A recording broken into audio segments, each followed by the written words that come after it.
안녕하세요. 이재범 목사입니다. 10월 첫째 주 가정예배 오신 여러분들을 환영하고 축복합니다. 이번 10월 한 달도 우리 가정예배를 통해서 하나님 놀라운 은혜가 여러분 가정에 충만하기를 주 이름으로 축복합니다. 오늘은 마태복음 1장 18절로부터 25절 말씀 중심으로 임마누엘이라는 제목으로 은혜를 좀 나누고자 합니다. 먼저 찬송가 96장 예수님은 누구신가 함께 찬양하시겠습니다.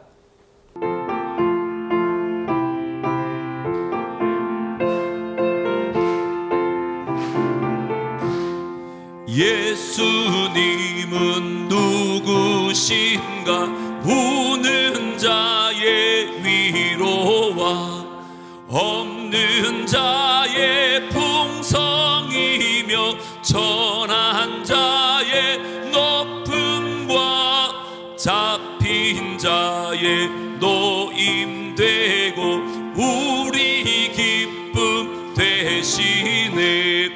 예수님은 누구신가 약한 자의 강함과 눈먼 자의 빛이시며 병든 자의 고침과 죽은 자의 부활되고 우리 생명 되시네. 예수님은 누구신가 추한 자의 정함과 죽을 자의 생명이며 죄인들의 중보와 멸망자의 구원되고 우리 평화 되시네. 예수님은 누구신가 온 교회의 머리와 온 세상의 구주시며 모든 왕의 왕이요 심판하실 주님 되고 우리 영광 되시네. 오늘 우리 가정에 주시는 하나님의 말씀은 마태복음 1장 18절로부터 25절입니다. 하나님의 말씀을 다 함께 한 목소리로 정성껏 읽겠습니다. 예수 그리스도의 나심은 이러하니라. 그의 어머니 마리아가 요셉과 약혼하고 동거하기 전에 성령으로 잉태된 것이 나타났더니 그의 남편 요셉은 의로운 사람이라 그를 드러내지 아니하고 가만히 끊고자 하여 이 일을 생각할 때에 주의 사자가 현몽하여 이르되 다윗의 자손 요셉아 내 아내 마리아 데려오기를 무서워하지 말라. 그에게 잉태된 자는 성령으로 된 것이라. 아들을 낳으리니 이름을 예수라 하라. 이는 그가 자기 백성을 그들의 죄에서 구원할 자이심이라 하니라. 이 모든 일이 된 것은 주께서 선지자로 하신 말씀을 이루려 하심이니 이르시되 보라 처녀가 잉태하여 아들을 낳을 것이요 그의 이름은 임마누엘이라 하리라 하셨으니 이를 번영한즉 하나님이 우리와 함께 계시다 함이라. 요셉이 잠에서 깨어 일어나 주의 사자의 분부대로 행하여 그의 아내를 데려왔으나 아들을 낳기까지 동침하지 아니하더니 나음의 이름을 예수라 하니라. 아멘. 마리아는 요셉과 약혼한 상태에서 성령으로 임신을 합니다. 고대 건동의 그 결혼 문화로 볼 때 둘은 이미 법적 부부로서 또 죽음이나 정식 이혼 절차를 거쳐야만 혼인을 있었습니다. 그때 이 마리아의 임신 사실을 알게 된 요셉은 조용히 파혼을 하려고 합니다. 약혼 상태에서는 육체적 관계가 금지되어 있었기 때문입니다. 마리아는 그 임신한 사실이 밝혀지면 간음죄로 큰 수치를 겪게 될 상황이었습니다. 특히 율법에서 간음은 돌로 쳐 죽여야 하는 죄로 간주되어 있었고 또 신약시대에는 이혼 사유였습니다.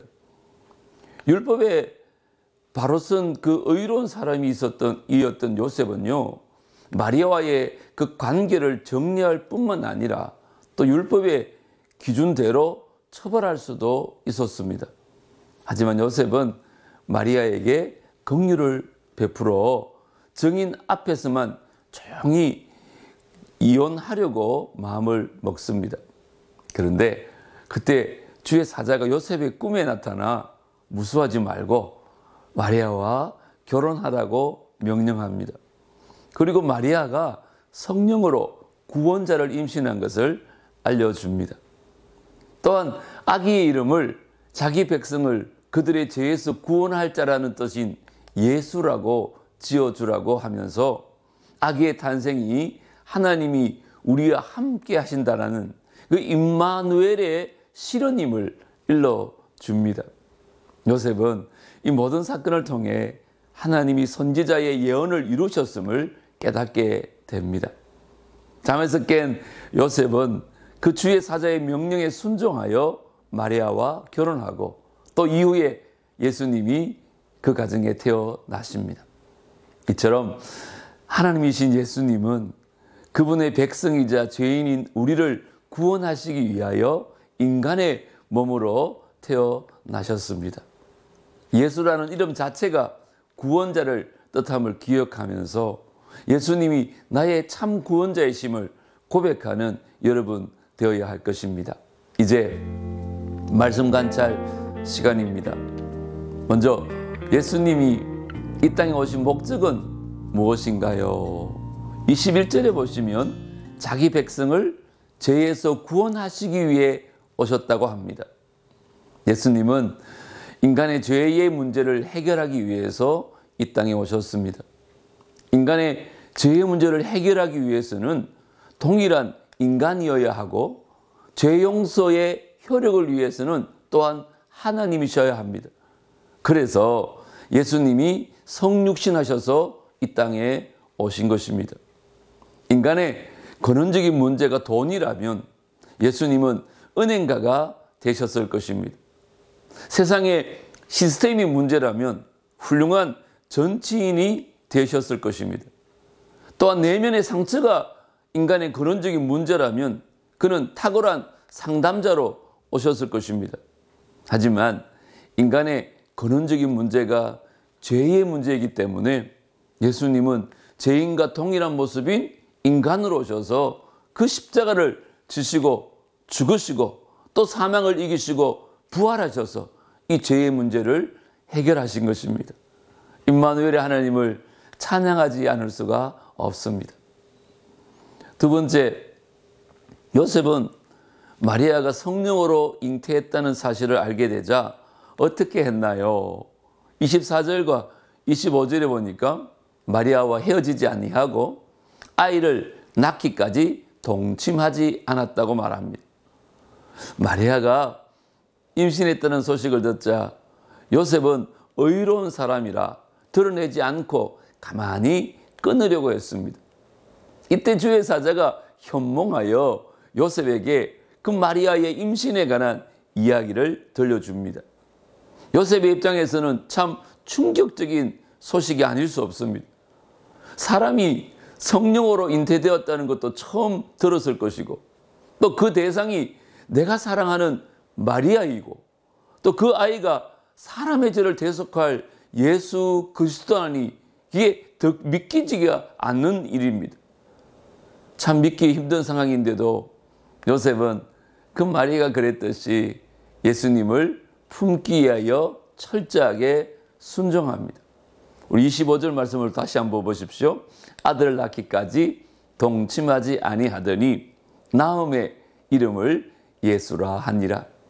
거룩한 요셉과 마리아는 최선의 노력을 다해서 하나님의 위대한 사역에 동참하게 되어진 것입니다. 이제 말씀 적용 시간입니다. 오늘도 주부에 나와 있는 이 두 가지 문제를 가지고 각자의 생각들을 나누는 시간을 가지려고 합니다.